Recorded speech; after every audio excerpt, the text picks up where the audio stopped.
In this video, we're going to be talking about how to enroll in Cadence Bank online banking. So let's just get straight into the video. First things first, if you haven't already, download and install the Cadence application and open it. Once you open it, you're going to be welcomed with this screen right over here. On the bottom of the screen, as you can see, there are 4 icons and one of it is Enroll Now. Click on that. Once you do that, you're going to be taken into this window, which is going to load up for a little bit, but let's just be patient. And now it's going to ask you for a couple of details right over here. So you can choose either you have a personal bank or a business bank.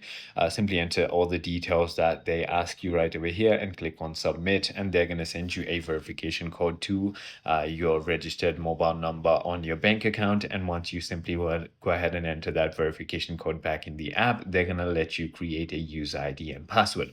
I hope this video clarifies everything for you. If you have any other queries, feel free to comment and I'll see you on the next one.